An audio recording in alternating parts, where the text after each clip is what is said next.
संजय जी, आप गरीबों की बात कर रहे हैं, लोगों के मुद्दों की बात कर रहे हैं, यही कमोबेश बातें ओवैसी साहब भी करते हैं। दलितों की बात करते हैं, ओबीसी की बात करते हैं, एक मोर्चा भी बनाया उन्होंने।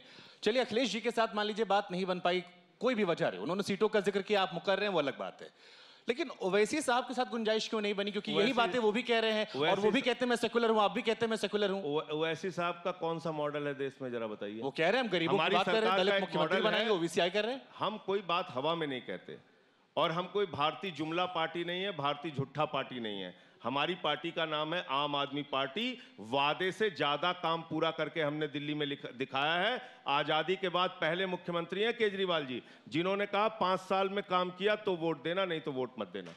ये साहस होना चाहिए, उस व्यक्ति में ही साहस हो सकता है जिसने वाकई जमीन पर काम करके दिखाया है। आज ये लोग चुनाव में आके बातें कर रहे हैं। आज भारतीय जनता पार्टी को देख के तो मुझे दया आती है। बताइए, देश की दुनिया की सबसे बड़ी पार्टी, और इस चुनाव में वो वोट किसके नाम पे मांग रहे हैं?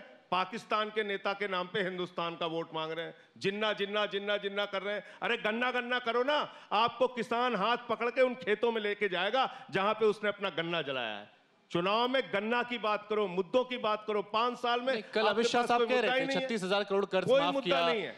पहले चीनी मिलें बंद हो रही थी। आप चुनाव में हमें बता रहे हैं कि पाकिस्तान हमारा दुश्मन देश है। अरे ये तो हमें 75 साल से पता है पाकिस्तान हमारा दुश्मन देश है। आदित्यनाथ जी को आज पता चला, अभी 2022 में। हमको पता है 75 साल से पाकिस्तान हमारा दुश्मन देश है। लेकिन उस दुश्मन देश के प्रधानमंत्री के बर्थडे का केक बिना बुलाए काटने कौन गया? नरेंद्र मोदी जी गए। क्यों गए? नहीं तो क्या राष्ट्रवाद मुद्दा नहीं हो सकता? एक चीज, दूसरी बात मैं कह रहा हूं, आप मुझे, राष्ट्रवाद बिल्कुल मुद्दा होना चाहिए। तो यही बात वो कहते हैं कि राष्ट्रवाद का मसला देखिए 100% मुद्दा होना चाहिए। लेकिन भारतीय जनता पार्टी और मोदी जी को माफी मांगना चाहिए। पठानकोट में आईएसआई को बुला के हमारे जवानों की शहादत को अपमानित किया इन लोगों ने। माफी मांगी है देश से। वो तो कहते हैं हमने घर में घुस के बदला लिया सर। यहाँ पे पाकिस्तान के खुफिया एजेंसी आईएसआई को बुला के आप हमारे जवानों की शहादत की जांच कराएंगे आप पठानकोट में। फिर आप कहेंगे कि पाकिस्तान हमारा दुश्मन देश है। कौन सुनेगा आपकी बात? हम लोग मानते हैं 75 साल से पाकिस्तान हमारा दुश्मन देश है, और वहां के प्रधानमंत्री के बर्थडे का केक बगैर बुलाए काटने जाते हैं मोदी जी। उनको माफी मांगना चाहिए पूरे संजय जी। और जिन्ना की बात पूरी कर लूं मैं अपनी बात, सुमेरा जी। जिन्ना से इनके क्या रिश्ते हैं? पूरे देश को पता चलना चाहिए आपके टीवी 9 के माध्यम से। जिन्ना से वीर सावरकर और श्यामा प्रसाद मुखर्जी ने मिलकर 3 राज्यों में सरकार बनाई थी। वेस्ट बंगाल, सिंध और नॉर्थ वेस्ट फ्रंटियर। 3 राज्यों में सरकार बनाई।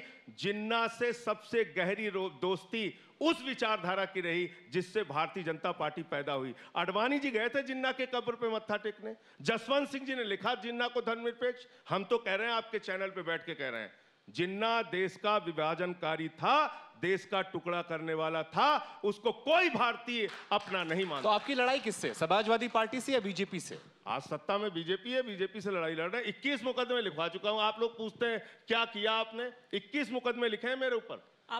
मेरी पत्नी घर पे थी, 60 पुलिस वाले भेज दिया। 150 पुलिस वालों से मुझे सीतापुर में गिरफ्तार करवाया, राष्ट्रद्रोह का मुकदमा लगवाया बाबा जी ने। इतनी बहादुरी से आप लड़ाई कर रहे हैं, चुनाव के लिए लड़ रहे हैं सर। आप लोग जब ये सवाल करते हैं आम आदमी पार्टी ने किया क्या, आप 1.5 साल में उठाकर देख लीजिए।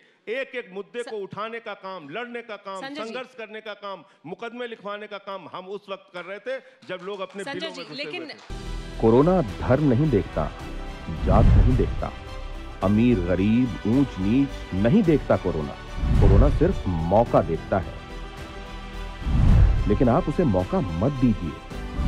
बस इतना कीजिए, जब कभी दफ्तर से, बाजार से घर लौटिए तो इतना ख्याल जरूर रखिए कहीं आपके साथ कोरोना आपके घर तो नहीं जा रहा।